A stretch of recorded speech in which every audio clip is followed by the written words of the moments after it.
दिनै नैबे प्रेस मिट गेजेरजों जों बेखौनो सारखौ हामबायहोनो सानो बा जोङो बरायनानै लानो सानो 9 तारिख फेब्रुवारियाव जितु याकुब आली डक्टरनि सोमोन्दै जों धरना होदोंमोन दा बे धरनानि गेजेरजों दिनै सारा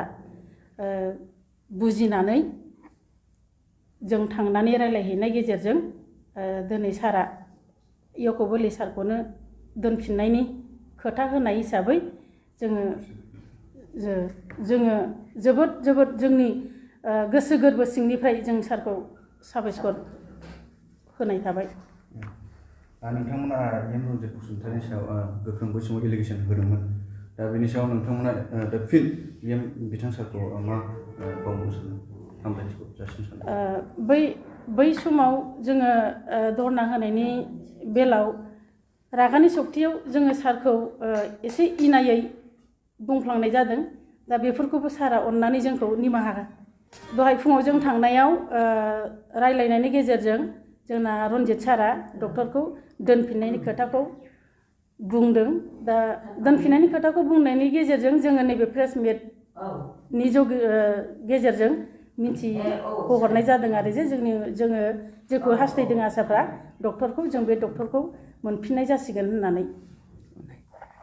दा बेनो जाहैबाय जोंना आसा कर्मिया जे बेसेबां खस्थ' मोनो बेसेबां दुखु दाहा जानाङो दा बेफोरनि सोमोन्दै जों आसा बायद'मोनखौ बिब' बिनानावफोरखौ आं एसे फोरमायहरनो सानदों जाहाथे जोङो थोननायमानिखौ मावनानै जेराव थाखा थाइसेबो मोना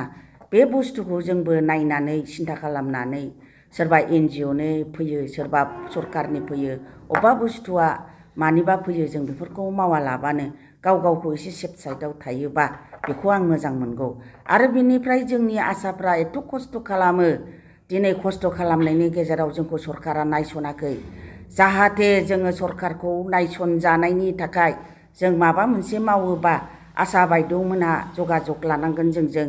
आरो जों बुंनाय खोथाखौ एसे खोनासङा लाबानो दाथा एसेबाबो खोनासंनांगोन जेरावनाखि जोङो बाव दाथां बेखौ दामाव होननायखौ मावलाबायनो नाङा जों बांसिन हेरेसमेन्ट गोलैयो न'खरनि खामानि फिसा फिसौनि लेखा फरायनाय बायदि खामानियाव जोंहा बेस्थ' जायो आरो ओरै जों आसानि खामानिखौ लानानैबो जोंहा बेस्थ' जायो आरो फारसेथिं जाबाय बाहेरानिफ्राय फैनाय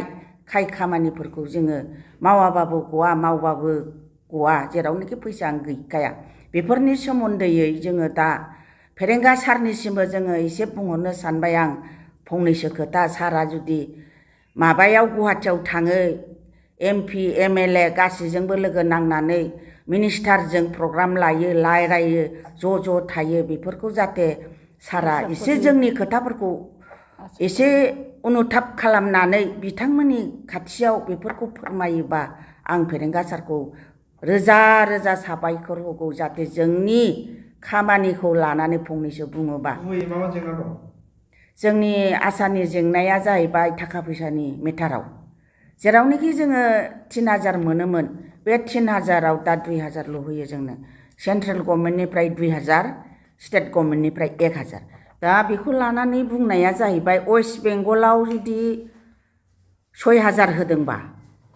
बिहाराव जुदि 10000 होदोंबा जोंनि स्टेट गभर्नमेन्टआ मानो होनो हाया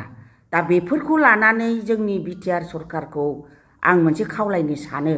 बिथांमोना जाहाथे जोंनि आसानि खोथाफोरखौ एसे बै एसेमब्लियाव जुदि रायखांलायोबा बुंनानै होयोबा बे खामानिया जानानै फैगौ स्टेट गभर्नमेन्टआनो जोंना दुरबलसिन स्टेट गभर्नमेन्टनि थाखायनो जोङो फैसाखौ मोना दिनै स्टेट गभर्नमेन्टआ जि होदों बेखौबो जुदि दोनथ'योबा जों मा हिसाबै जोङो आसाखौ मावनानै थांनानै जानो हागोन बा मावनानै थानो हागोन दा बेफोरखौ लानानै जोङो सारमोनजों रायलायनो होननानै थाङो जों स्कपखौ मोना रायलायनो नागिरो जों लोगो हमनो हाया बिदिनि थाखायनो जोंहा दिनै लिंदि जालांबाय जोंनो दाख्लै मेम'रेन्डाम होनायाव जों 18000 होदोंमोन जि हायो 18निफ्राय 15सिम होनाय दङ बेखौ नोंथांमोना नायनानै